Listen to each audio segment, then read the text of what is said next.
Lisons ensemble une parole de Dieu avant la prière. Dusengere hamwe ijambo ry'Imana imbere yuko dusenga ijambo ryo mu Bitesalonika igice ca 5.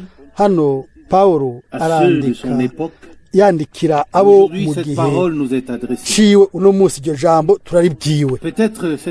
Kumbure iryo jambo ntikiravye kiriya gihe narisoma nibwiye mbega ni gute uno muntu w'Imana yashoboye kuvuga ivyo byose imbere y'igihe. Kumbure yarabibonye yarabihawe no guhishurirwa na Mwemu. 1 Thessaloniciens chapitre 5. Abitesalonika ba mbere igice ca 5 hano ku murongo wa mbere Paulo avuga ati ariko bene data ivy'ibihe n'imisi ntimurinda kuvyandikirwa. Ntimurinda kuvyandikirwa. Murongo wa kabiri kuko ubwanyu muzi neza yuko umunsi w'umwami wacu uzoza nk'uko igisuma kiza mw'ijoro, aho bazoba bavuga bati hari amahoro nta nkomazi, niho uguhona kuzobaza ko giturumbuka nk'uko ibise biza ku mugore akuriwe, kandi ntibazokwikiza na gato. Murongo wa kane ariko mweho bene data ntimuri mu mwiza ngo uwo munsi ububire nk'igisuma, kuko mwese muri abana b'umuco n'abana b'umurango, ntiturab'ijoro canke ab'umwiza. Murongo wa 6 nuko rero ntidusinzire nka ba bandi, ariko twame tugavye twirinde ibiboreza, kuko abasinzira basinzira mw'ijoro n'ababorerwa baborerwa mw'ijoro. Ariko tweho ko turaba umurango twirinde ibiboreza, twambaye icuma gikingira gikiriza c'ukwizera n'urukundo, kandi twambaye n'ingofero ukwizigira agakiza, kuko Imana itadushiriyeho kuturakira, ariko yadushiriyeho guheshwa agakiza n'umwami wacu Yesu Kristo. Niwe yadupfiriye kugira ngo tubaneho nawe, ariyo turi maso canke dusinziriye itiro ry'urupfu. 11 nuko muhanurane mukomezanye nk'uko mubikora nyene. Ariko bene data turabinginga mumenye abakora muri mwebwe bagatama babaganza mu mwami wacu, bakabahanura mububahe bwose mu rukundo kubw'igikorwa cabo mubane amahoro. 14 kandi turabahanura bene data muhubure abasaragurika, muremeshe abarandutse imitima, muramire abanyantege nke, mwihanganire bose, mwirinde ntihagire umuntu yihora uwundi ikibi yamugiriye, ariko mwame mukurikira iciza mu byo mugiranira no mu byo mugirira abandi bose. 16 munezerwe imisi yose, musenge ubudasiba, mwame mukenguruka muri byose, kuko ico arico Imana igomba muri Kristo Yesu. Ntimukazimye mwemu, ntimugakengere iby'abavugishwa n'Imana, mugerageze vyose, mugumye ibyiza, mwirinde icitwa ikibi cose. 23 kandi Imana nyene amahoro ibe ariyo ibeza rwose, kandi mwemu yanyu n'ubugingo n'umubiri byose hamwe bizigamwe ngo bize bisangwe bitagira umugayo, aho umwami wacu Yesu Kristo azozira. Ibahamagara niyo kwizigirwa no kubikora izobikora. Gushika hano ano majambo y'igiciro y'umuntu w'Imana.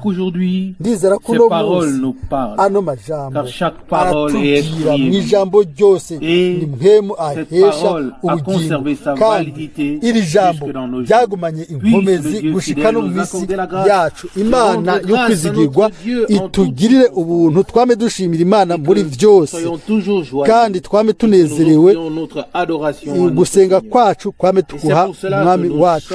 Nuko ukundi gusha dusubiye gukoranira hano kuri uno mugoroba, kandi zino mpanuro tuzakire, tuzifate nka nkama, tuziyumvireko,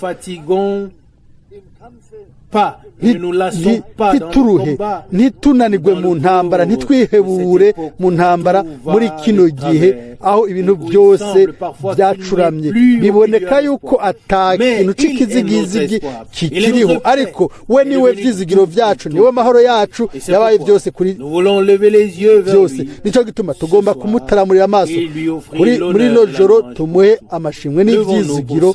Turahaguruka dusenge ku bw'ivyo, dusengere hamwe. Mana yizigiwe, turagushimiye mu bwina bw'imitima yacu, kandi ku bw'ino saha y'ubuntu turagushimiye kubwo ijambo ryawe ryera ry'igiciro. Turagushimiye o Mwami ko waduhaye gufata kubona ingene abakozi bawe intumwa babona igihe cagira kizoze. O Mwami, washize mu mitima yabo gushobora guhanura ubwoko bwawe no kubugabisha muri kino gihe, kuri ino saha ishitse hano, muri ano masaha ashitse. Mwami, twashitse muri kijya gihe, rero turi hafi y'intumbero gusumba uko byari kiriya gihe. Turagusaba utugire ubuntu muri ano masaha, muri kino gihe tugishobora gukoranira hano, tukaguha ivyubahiro n'amashimwe kubw'izina ryawe ry'ubwiza. Mwami, turazi yuko igihe kiri hafi, ko ukuza kwawe kuri ku muryango. Mwami, ntitwagenewe uburake no gucibwa kw'iteka nk'uko intumwa zawe abakozi bawe bavuze. Waradukijije Mwami, watugobotoye mw'isi, watugobotoye mu caha, watugobotoye mu guhona, watugeneye Mwami ubwami bwawe n'ubwiza bwawe. Mwami, turagusenga, turagusaba muri kuno mugoroba utugire ubuntu twese. Mwami, udufate nk'uko turi, tuje kuri wewe mu ntege nke Mwami, mu kwizera turamuriye amaso wewe o Mwami, kandi turagusavye ubandanye tuvugisha kuno mugoroba ucishije muri mwene data w'igiciro na mpemu yera, umusige udusige twese mu gusigwa kuvuye mu ijuru. Turabikeneye Mwami, turakeneye wewe o Mwami, ubandanye kutwigisha mu ijambo ryawe, utuvugishe mu ijambo ryawe o Mwami. Turagushimiye, turashima izina ryawe ryera ry'igiciro o Mwami. Uraza gutanga ibirenge ivyo dusabye kandi turindiriye, turabishima kandi turabihimbaza, dushima izina ryawe rya Yesu ry'igiciro. Haleluya, amen.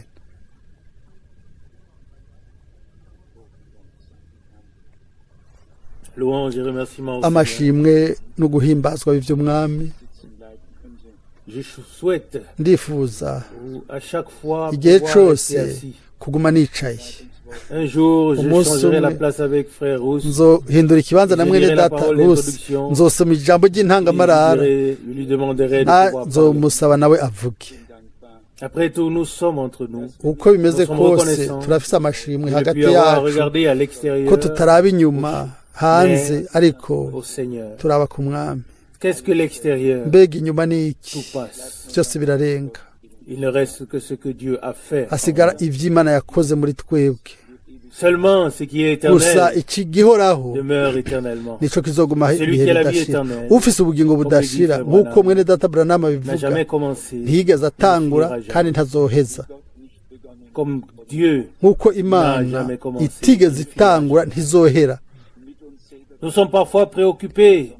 Rimwe na rimwe turitwararika ibyacu, jewe cane cane Et c'est ainsi parce que uko niko bimeze beaucoup de personnes se abantu préoccupent de benshi moi. baranyitwararika Je souris maintenant, ubu rero mais ndiko ce n'est ndatwenga parfois ariko pas drôle. ntibitangaje ariko Nous avons un certain nombre de choses turafise ibintu que byinshi Dieu ibyo a imana fait, auxquelles nous voulons regarder ibyo en arrière. tugomba kuraba inyuma ibyo imana yakoze Jusqu'à une époque gushika mu récente. gihe cya hagufi Des choses qui ne ibintu seront pas oubliées bitazokwibagirwa biduha pour la force iminsi d'aller. yose inkomezi zo gutera intambwe tuje Pourtant, imbere nous portons une profonde nubwo douleur. biruko dufise Une grande détresse. umubabaro akaga ko mu mutima Pour tous ceux que nous Kuri voudrions abo- voir auprès du Seigneur. kuri abo bose twogombye kubona imbere Quand nous y'umwami lisons, iyo dusomye soyez toujours joyeux, ngo iminsi yose munezerwe na Bitesalonika ba mbere gatanu Aujourd'hui, umurongo wa cumi na c'est gatandatu vrai, no munsi n'ivyo J'ai lu dans nasomye mu Bitesalonika ba mbere gatanu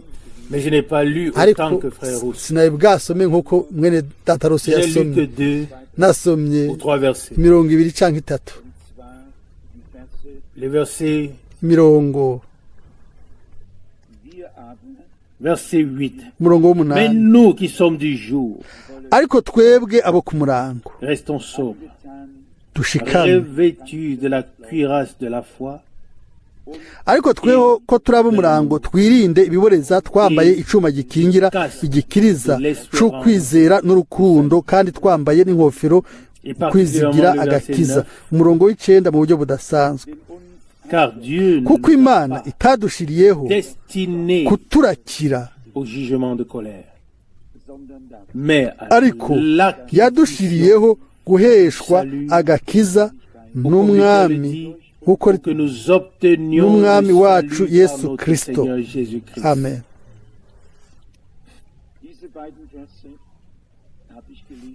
J'ai lu ces 2 versets, nasomye no mirongo j'y ai ibiri réfléchi. ndayiyumvirako La colère de Dieu uburake bw'imana va s'abattre bugiye gukubita comme jamais auparavant. nk'uko bitigeze kubaho na rimwe Et il n'y aura pas d'échappatoire. nta cyo kwiregura kizohaba Les dignitaires et les chefs abakuru se n'abahambaye croyaient en sécurité bibwira ngo bari mu mutekano crieront, bazoboroga k'uwo munsi vous, montagnes, ngo tombez sur nous bazobwira imitumba ngo mwambi isozi mwe nimutugweko namwe mirambi de la colère muduhishe de uburakare celui qui est assis sur le trône. bwa wa wundi yicaye ku ntebe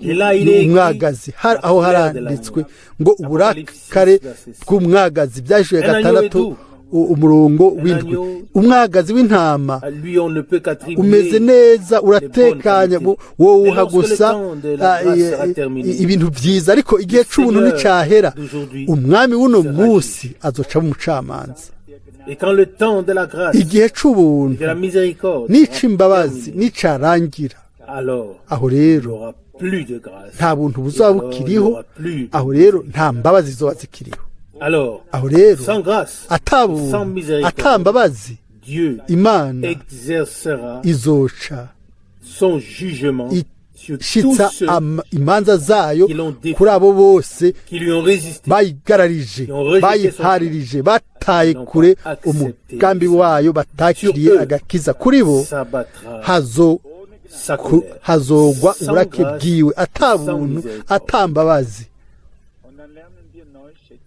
Et nous apprendrons alors tuzokwiga rero à apprécier ce que ça signifie kumenya ico d'avoir bisobanura trouvé grâce. kuba umuntu yaragiriwe ubuntu Non pas avoir trouvé grâce atari ko twagiriwe ubuntu et ensuite hanyuma subir le jugement de colère, tukabona gucirwa Mais kw'iteka avoir n'uburake trouvé grâce ariko pour kuba ne twagiriwe pas être ubuntu livré au ngo jugement de colère. ntiturwe mu sauver, mu burakare ne pas être twarakijijwe ngo ntituzimire ce sont toutes des vérités ni précieuses ukuri qui kw'igiciro sont grandes pour nous et qui guhambaye kuri doivent twebwe devenir kandi encore plus kugomba grandes kandi pour nous. kuguma kuba uguhambaye kuri Malgré twebwe tout ce qui peut venir ou passer, naho hoba hari nous ibishobora avons gushika un byose ancre solide dans la parole dufise de Dieu. igishikamye mu ijambo ry'imana s'étend jusqu'à derrière kiragenda kigashika hakurya y'igihuzu, hakurya y'igihuzu hari isanduku y'isezerano, mu isanduku y'isezerano hariyo ijambo ry'Imana, yariyo ntebe y'ubuntu, niho hantu Imana yaraba iri hejuru igahishura ukubaho kwayo. Uwera wa hera, abakerubi babiri bari bashanje amababa yabo hejuru y'isanduku y'isezerano. Ni kangahe Imana yabwiye Mose ati nunyegeranirize ubwoko ku rwinjiro rw'ihema ry'ibonaniro, ku ihema ryo kubonana mu birebera. Nta na rimwe yigeze abwira ngo nunkoranirize ubwoko bwanje mu ntangaro canke ahandi. Oya, igihe cose yavuga ati nkoraniriza ni hajya iri. Imana ntizozi iyo turi, twebwe tugomba kujaho Imana iri, kandi Imana iri mu ijambo ryayo, aho niho tugomba kuja. Uko rero hariho ivyiyumviro by'igiciro byabaye bihambaye kuri jewe, kuri twebwe, kandi nibyo biduhagurutsa. Birakwiye ko dusubira kuvuga yuko amajambo y'abantu arica nta nkeka, ariko amajambo y'Imana arakomeza arubaka.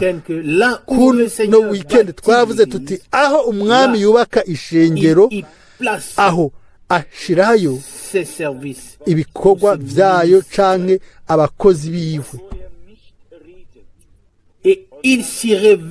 kandi arahihishurira nk'uko yabisezeranye mu ijambo ryiwe. Kandi aho adashobora kuvuga canke ngo ashireho impano ziwe nk'uko byanditswe ngo Imana yashize mu ishengero, Korinto ba mbere 12:28. aho rero ubwo bukozi buca buvugwa ahantu bitari, aho iyo gahunda y'Imana itariho, ahantu hatari, aho nta shingiro ry'Imana ririho.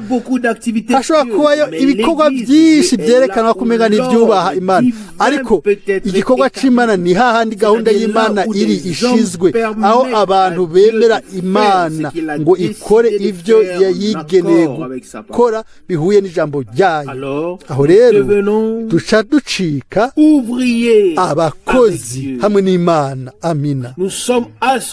Tuba dufatanije n'ivyo Imana iriko irakora, kuko iratubwira biciye mu ijambo ryiwe na mpwemu wiwe. Aho rero agomba gushira ijambo ryiwe imbere y'amaso yacu nk'ikintu gifadika. Turafise kandi tugomba kuraba ivyo inshuro nyinshi. Igihe cose Imana yatangaza ikintu runaka ntiyabivugira mu muyaga, hariho ikintu iminsi yose caba cakoretse. Ijambo ry'Imana ntiryigeze igihe na rimwe risubira inyuma ubusa ridakoze ikintu runaka. Igihe cose Imana yavuga harakoreka ikintu runaka. Igihe yavuga ngo umuco nubeho, umuco wabayeho. Nta muntu n'umwe yaba akeneye kwiyumvira ikintu icyo ari cyo cose.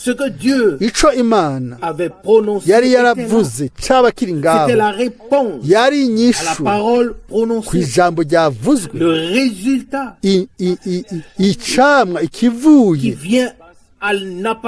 kica giseruka, igiserutse kivuye muco Imana yavuze mu ijambo, caba ari ukwemezwa gishinga ntahe ku ijambo ry'Imana, kugira tuvyerekane neza muri Bibiliya aho Imana yavuze hose neza neza ni ivyo yavuze nivyo vyagaragaye. Rimwe na rimwe abantu bararindira, ariko nta na rimwe barindiririye ubusa. Amina. Kenshi mwene data Branham yakunze gukoresha kano karorero hamwe na Aburahamu, igihe umwami yamubwira yuko azoronka umwana w'umuhungu. Imyaka 25 yararangiye, igihe kiri mu biganza vy'Imana, ariko uko umwami ico yaba yavuze kubw'ivyo isaha itegerezwa kudodora umunsi ugomba gushika aho ijambo ry'umwami ryavuye mu kanwa kiwe rizoba igifatika. Ntituzi Imana ukundi. Amina. Uko rero tuzogira umwimenyerezo ku bintu vya nyuma umwami yasezeranye mu ijambo ryiwe, ibyo twizeye. Amina. Mu buryo bugaragara twifuza ukundi gusha kuba twobona ibyo twizeye. Amajambo ayo tuvuga mu by'ukuri abe aherekejwe n'ubushobozi burema bubohora kandi burema bw'Imana. Ntabe gusa ayo twumva, ariko asohoze ico yavuze muri yo. Nibaze ko umwami yahinduye umuvinyu awukuye mu mazi, yaragwije imikate, yaravuze ati wakiyagawe ceceka numa. Ico yavuze cose, ico yakoze cose, ntaco bitwaye aho yaba ari hose, ikintu carakoretse igihe. Turamaze kubivuga hano kandi no mu bindi bibanza. Ahantu hose aho umwami yashika harakora iki kintu runaka. Nta nzu yariho, nta gisagara, nta gihugu aho umwami yaba ashobora kuba ari hatakora iki kintu runaka mu bwoko bwose bashobora kuvuga. Ntibyigeze bibaho. Igihe umwami yari Kaperinawumu, abantu bose bo ngaho barabimenya. Igihe yari Yerusalemu, abantu barabivuga. Mu by'ukuri yaba iyo nkuru niyo yaba nkuru igezweho. Igihe umwami yashika ahantu runaka niyo yaba inkuru igezweho cyane. Ibisigaye byose abantu baba babizi, ariko igihe umwami yashika ahantu runaka, icyaba ari ikintu gishasha, yaba ari inkuru nshasha. Ahantu hose yagera yakora ikintu gishasha iminsi yose. Ntiyashobora kwinjira muri Yeriko ngo isige yampumyi yicaye ku nzira. Yategerezwa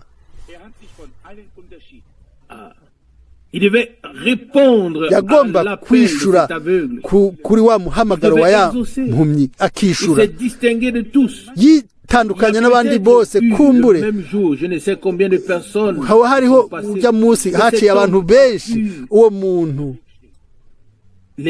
yarabahamagara bose bakarengana, ariko hariho umwe yaciyeho ujya munsi arahagara aravuga ati nimumurekaze kuri jewe, hanyuma aramukiza. Iryo ni ryo tandukaniro hagati y'umwami wacu n'abandi bose.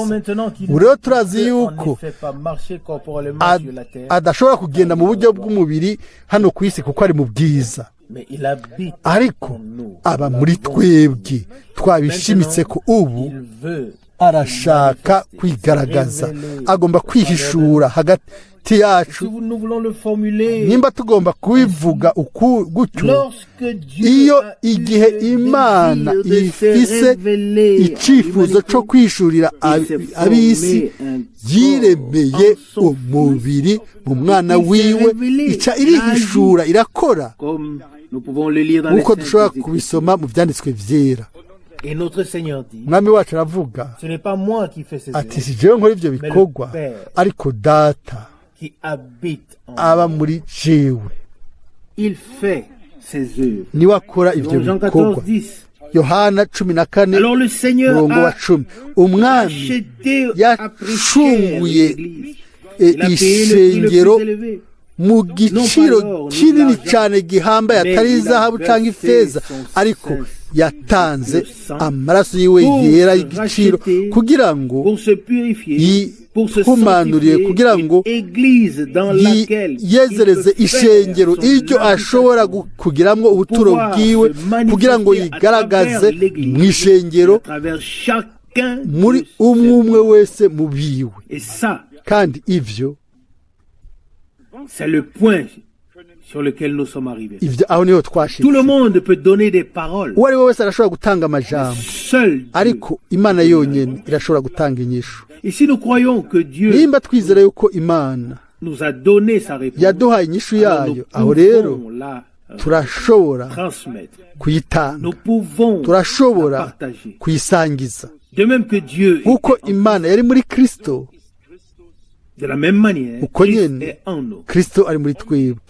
Et en lui, muri we, toutes les promesses de Dieu, amasezerano y'Imana yose ni ego kandi ni amina. En lui, muri we est venue la promesse, haje amasezerano isezerano kandi kuri we haza ugusohoza. Ni bibiri rimwe. Ntiyavuze gusa ngo yego kuri ico kintu kandi yaravuze na amina. Nous disons parfois twebwe rimwe na rimwe turavuga tuti ego iyo tubonye ibintu bimeze ukuri turavuga tuti oya, ariko Imana ivuze ego hanyuma iravuga iti amina hanyuma ibintu biba birangiye. Niko bimeze cyangwa se ibyo twebwe nk'abantu ko niko tumeze. Turavuga ego y'ububasha tukabyibaza hanyuma buno nyene des circonstances nous ibihe bikadusuguma guhindura ingingo yacu kuko turabana. Et ensuite hanyuma notre oui est suivi ego yacu igakurikirwa no kuduza ibitugu hama tukavuga tuti oya ibyo ntibibaho ku Mana. Hamwe n'Imana ni ego ni amina.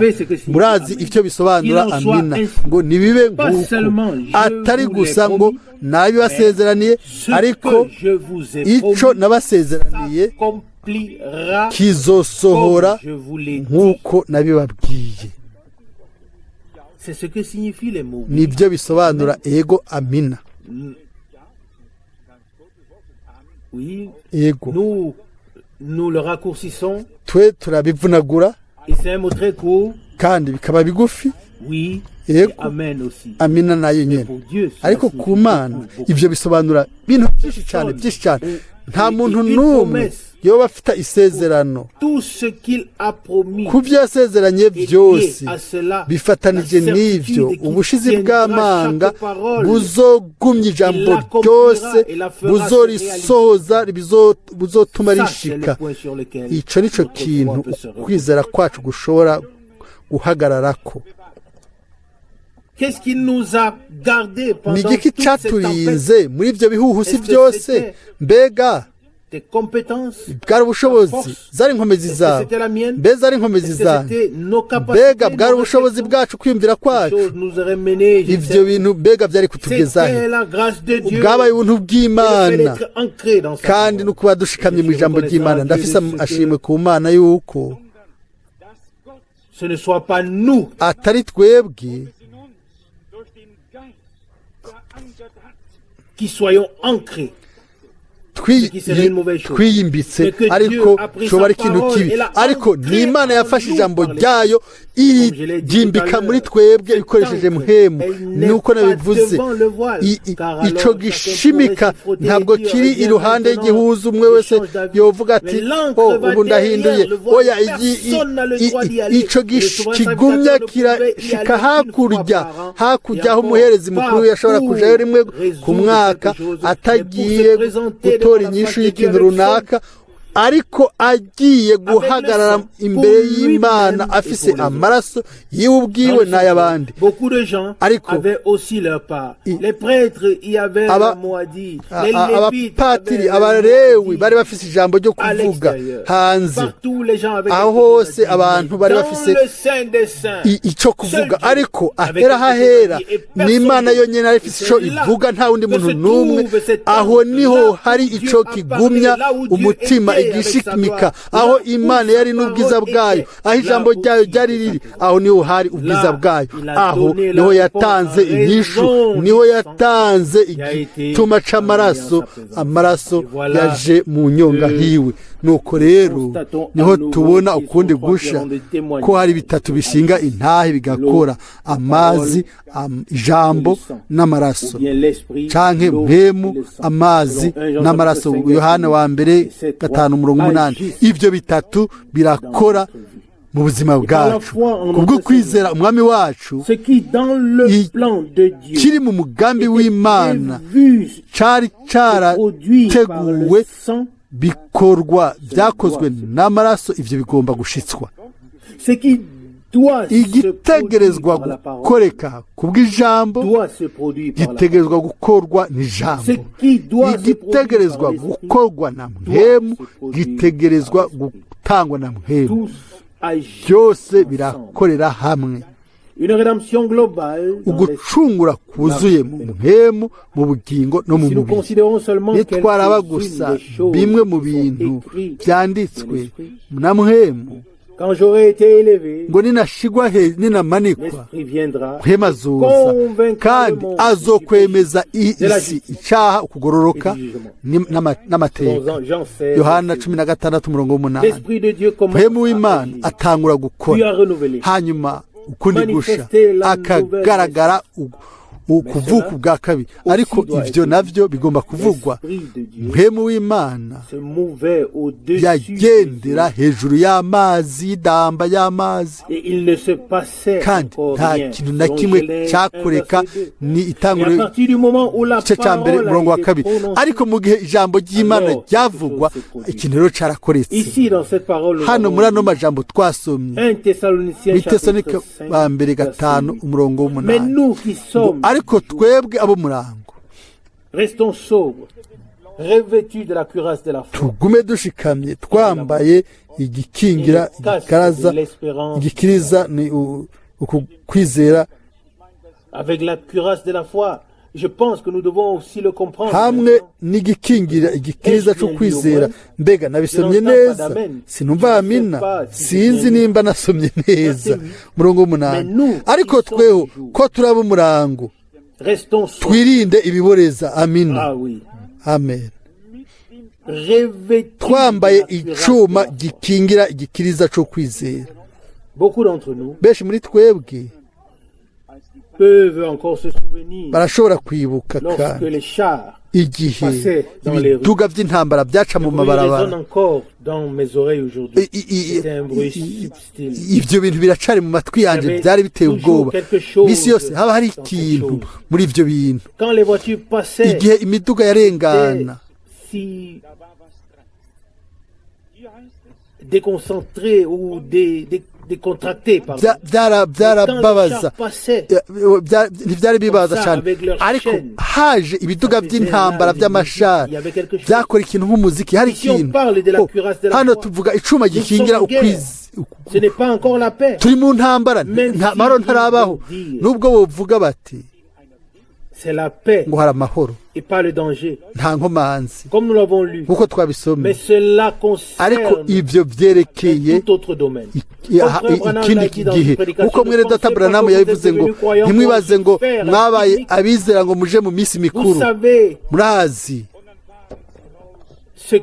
icarico murazi ivyo arico hari abantu babikora uwa gatandatu wose bafise umwanya bama bagenda byose bagashira mu miduga bakagenda bakacana umucanwa bakagira amasosi bakanywa ivyo bagomba kunywa ni nk'umunsi mukuru babikora ku mugaragaro mbere ibintu bakabigira byiza cyane mwene data Branham avuga ngo ubu wabaye uwizera ntibwire ngo ubu yagiye mu munsi mukuru wa pikiniki aha na hariya oya twashizwe mu ntambara tugomba kwambara ibigwanishwa by'Imana nimba dushobora kwizera ko umwami amaze kunesha byose aho rero twumva neza n'igihe gusa turabiye ku bihe no ku bwacu niho dushobora gufata umutwe tukavuga tuti mwami bandanye c'est comme ça. Mais si nous avons la grâce nimba twagira ubuntu ngo tumubwire ukwizigira kwacu tumubwire tuti mwami atari kubwanje ariko kubwo ico wakoze muri jewe ndafise ukwizigira wewe kandi ndazi yuko uzokora ibintu byose neza.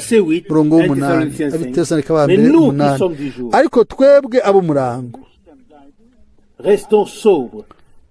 twirinde ibiboreza twambaye icuma gikingira igikereza. Nivyo nifuza nanje n'umutima wose. Singomba kuba nabisomye gusa, ndavyifuza gose kuko ndakeneye ikintu nshoboza gusuguma byose, gushibura byose, ukuvuga igikingira igikiriza gishobora kubaho kinini kandi cyo bari ciza kuri jewe. Murazi co ngomba kuvuga, ndiko navuga mu buryo bw'impwemu. Nous n'avons plus rien à voir avec les autres choses. Dupana n'ibindi bintu ariko igikingira igikiriza ciza ndagikeneye. Murazi neza yuko umuntu amaze kwicara mu cyo yicaye indani mu kiduga c'intambara, aba yicaye indani muri ico gishari c'intambara. Il n'a que son trou d'observation. Abafise agatobora arabiramwo gusa nta kindi, abari indani. On ne le voit plus. Il est assis à l'intérieur et il conduit. Si nous pouvions devenir yaba twashobora kuba abari mu mutekano mu gikingira c'Imana, tukagira umutekano ku buryo tutoshobora gusubira gukogwa gusa icuma c'intambara nico cogogwa gusa, atari uri imbere wewe anyegeye. Igihe buguruye umufuniko, le trou d'évacuation se ferme, c'est fini. Gatoboro il est assis à l'intérieur, il roule pour la victoire. Biba biheze agaca agenda mu ntsinzi. Ivyo niko bimeze mu buryo bwo kwisi. Bigomba kubitandukanye mu buryo bw'impwemu. Si nous sommes si souvent touchés, keshi dushikirwa, ndavyibwiye rero ubuje ubwanje kumbure sukubera nukubera tutinjiye mu kiduga c'intambara co kugwana, ariko twagiye atabwenge dufise muri iyo ntambara y'ubwenge. Ntituratahura by'ukuri yuko intambara si ibyo gukina, nigifadika. Amabomba aragwa hose, benshi ntibaratahura intambara, benshi ntibaratahura, batahuye intambara ibintu bimaze kubagwako. Imbere yaho barumva gusa imvugwa. Twese tugomba kwitegura yuko intambara y'imhemu igomba kuba iyishushe y'ububasha, ibigwanishwa bikomeye bihambaye, umugwaniza atigeze akoresha ariko arabikoresha uno munsi. Umwene Data Branham aravuga ati ibigenda bitera imbere mu buryo bw'isi niko bimeze no mu buryo bw'impemu bigenda bitera imbere. Isi yose hari ukugereranya ivyo bintu bibiri bigenda bibangabanganya. Hano mu buryo bw'inyuma turaraba hariho ugutega ubwoba, mbega hashobora kuba ibintu byo gusambura byinshi. Aho rero bobonye n'ubwabo yego nabo bibabwira ngo n'abanyenkomezi barashobora kugira ubwoba. Mbega mu buryo bw'impwemu siko bimeze.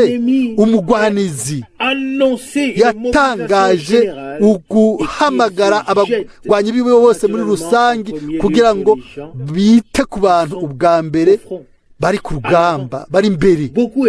Benshi bari mu ntambara ariko ntibigeze babona urugamba imbere yabo. Certains comme mon frère, benshi nka data wanje, certains comme mon père qui nka papa wanje ntiyari ku rugamba, ariko bari mu ntambara, yari mu bitaro by'abasirikare ico gihe. Maze ku mpera yatashe muhira atigeze abona ahari amasasu. Hari abantu batigeze babona ahari amasasu,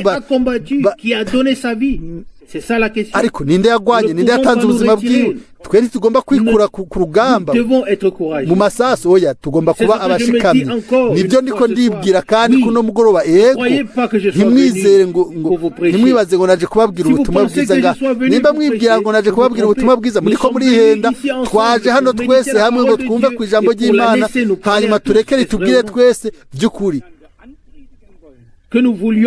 venir ici nimba dushaka kuza hano ngo tubwirane bamwe n'abandi ntibikenewe Imana igomba kutubwira twese igomba kutubwira ati bana umugwanizi niyakoresha ibikoresho bigwanishwa bikomeye cyane mumenye yuko ibigwanishwa byanje ibyo nabahaye ni iby'ububasha gusumba cyane kandi birarengeye cyane ibigwanishwa by'umugwanizi munyizigire ni jewe mugabisha w'ingabo z'umwami ndi kumwe namwe aleluya amen sinzogendera inyuma yanyu nzogendera imbere yanyu amina aleluya kugira ngo nkure ncinzira aleluya amen niba dushobora iminsi yose kugira uko kwizigira mu mitima yacu ndifuza yuko ikirere cyo kwizera cyo garagara mu gikorane kubwo ijambo ry'igiciro ry'Imana rishobore kuba igice gifatika cyo kubaho kwacu kukwizera hamwe n'ibyo dusoke hano kandi tubigarukane namwe nibyo mugomba biraboneka yuko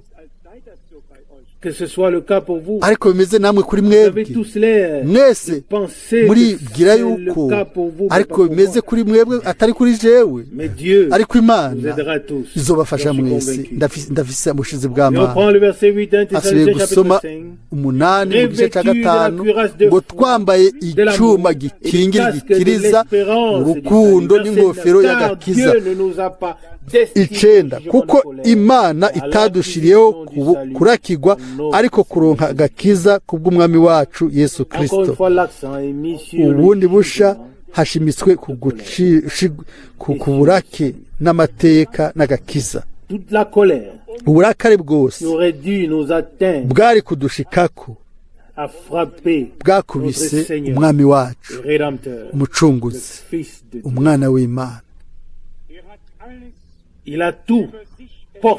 yari yaratwaye byose kuri we kandi ku nzira y'Getsemane yaravuze ati ni igihe cy'umwiza ni igihe cy'ubushobozi bw'umwiza Luka 22:53 hanyuma haza Getsemane aragwana atahukana intsinzi ibyo navyo ndamaze kubivuga rimwe na rimwe ndafise umunezero ko Petero ko Yakobo canke Yohana bisinziririye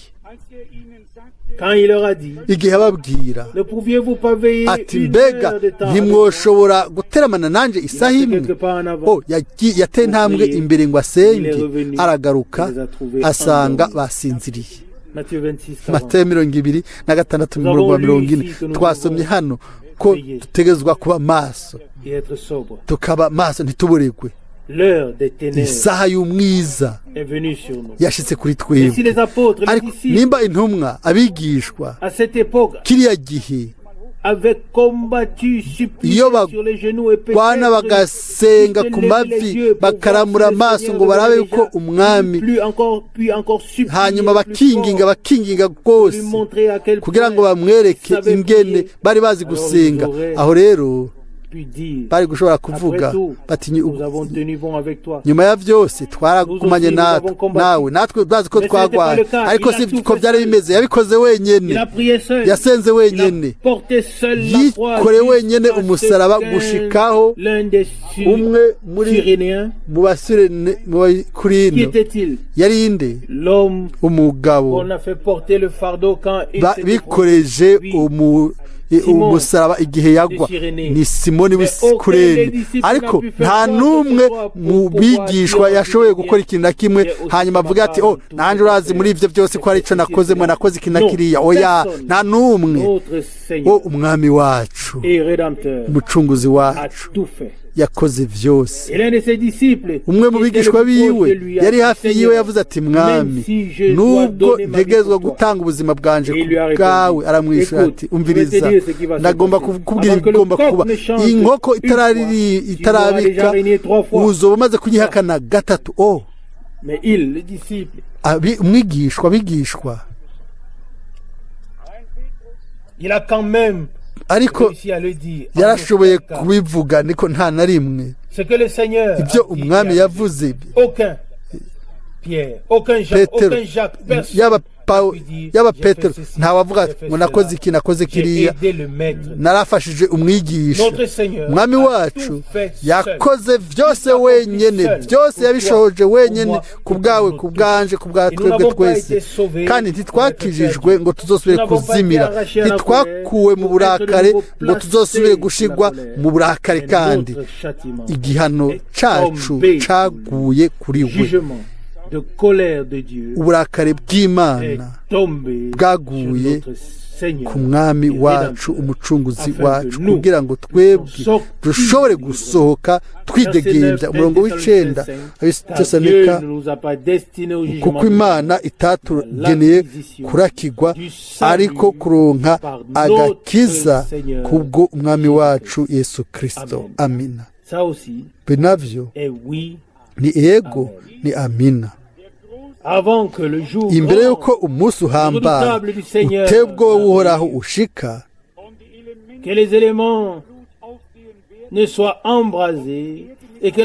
kugira ngo ibintu byose ntibisambuke, isi n'ibikorwa byose ngo bishe bitokombere. imbere yuko ibyo bishika, umwami azogaruka gutwara abiwe abatahukana imuhira. Amina. imbere yuko umunsi uza, umwami azoza atwara abiwe abajane hamwe nawe. tuzobona uburakare buzogwa kuri ino si. sinzi ico dushobora kwibaza, sinzi ico dushobora kwibaza ingene bizoba bimeze, ariko ndabibabwiye kandi igihe c'ubuntu kizorangira atagucungurwa vyakirwa, intebe y'ubuntu izohinduka intebe y'urubanza. aho rero uko mwavyisomeye ubwanyu mu vyashuye Yohana, ibikombe birimwo imibavu ntibizoba bikirimwo amasengesho y'abera imbere y'intebe y'Imana, ariko amakara bazoca bashira mu ivyo bikombe bakuye ku gicaniro, bashire mu bije bikombe babiterere ku isi. mbega ingene ibihano bizoba bimeze ku isi ari bihamba. guhera igihe umugeni w'umwagazi azoba kuwe kuri ino si, intebe y'ubuntu izoca ihinduka ibe intebe y'urubanza. umucunguzi azoca ahinduka abe umucamanza. ubuntu n'imbabazi birangiye, uburakare buca bugwa kuri ba bandi batakiriye impano y'ubuntu y'Imana. igihe tubyiyumviriyeho, twibaza ingene abantu benshi baca iruhande y'ibyo Imana ibahaye. ibyo rero bibabaza, biranyiganyiza imitima yacu. two kwifuje kandi yuko habaho akandi gahe aho twoshobora guha abantu ubwo buntu bw'Imana ngo bashobore gufata ingingo yabo. umwami ashobore kudukomeza mu kwizera uno munsi ijambo ryiwe, ijambo ry'umusaraba ribe ububasha bw'Imana, kandi rikomeze ubugingo bwacu, hagati mu bugingo bwacu ku bw'ubwiza n'amashimwe ku bw'izina ryiwe. Amen. turi mu nyonga zawe, turi hano kugira ngo tugusenge. nitwaceceka, amabuye azosemerera. Tu as suscité des enfants wahagurukije abana bizera wewe et qui te font confiance. bakwizigiye. Dieu fidèle, Mana yizigiwe, sois remercié uhabwe de amashimwe ce que nous pouvons encore yuko nous réunir dushobora la gukorana proclamation mu de ta gutangaza parole ijambo ryawe pour être édifié kugira ngo sur twubakwe le fondement ku rufatiro rwera de la foi. wo kwizera. Tu nous parles encore. Tu agis uracatubwira encore en nous. uracakorera muri twebwe. Donne-nous tes pensées, duhe ô ibyiyumviro Dieu, byawe o Mana, que nous croyions à ta dushobore kwizera parole, ijambo ryawe, que nous accomplissions dushobore tes œuvres. gusohoza ibikorwa byawe o mwami wanje, Comme nous ingene aspirons à twifuza voir ta parole kuba dufise ijambo comme ryawe réalité confirmée nk'uko devant nous. ryasohojwe imbere yacu. Seigneur, mwami Tu l'as promis. warabisezeranye, Et nous venons à toi, tuje kuri wewe non pas comme des mendiants, atari et non nk'abasegerereza, pas pour faire des reproches, atari nk'abaza kugira ico pour en parler bakurega, avec ariko toi. tuvugane nawe, Fais-nous connaître, utumenyeshe reconnaître kandi encore usubire plus kutumenyesha mu clairement buryo ton bufoboye plan pour ce temps. umugambi wawe muri kino gihe. Amen. Amina. Donne-nous uduhe la conduite claire, uburongozi de bufoboye ton Saint-Esprit. bwa mpwemu wawe yera, comme tu nk'uko nous as si clairement révélé mu ta parole. buryo Oh mon Dieu, bufoboye wahidushira ijambo ryawe. O Mana, mbega hari igihe où nk'iki tu as parlé face à aho face, wavuze imbona nkubone où tu as ukihishura, attiré ton aho peuple. wakweze ubwoko bwawe ukabwikwegera ko ukihishura. Amen. Amina. Seigneur, O nous te mwami, louons, nous turaguhimbaza, t'adorons turagusenga, et nous te prions turagusaba que le sang, amaraso, que la parole ijambo et l'esprit na mpemu soient agissants par la bikore puissance du nom de kubw'ububasha Jésus-Christ bw'izina rya Yesu Kristo, et par la kandi puissance kubw'ububasha et par le puissant évangile. ububasha bw'ubutumwa bwiza bwa Yesu Nous Kristo. te remercions Turagushimiye pour kubw'ivyo, cela et nous louons ton Saint-Nom. turashima izina ryawe ryera. Amen. Amen, amen, amen.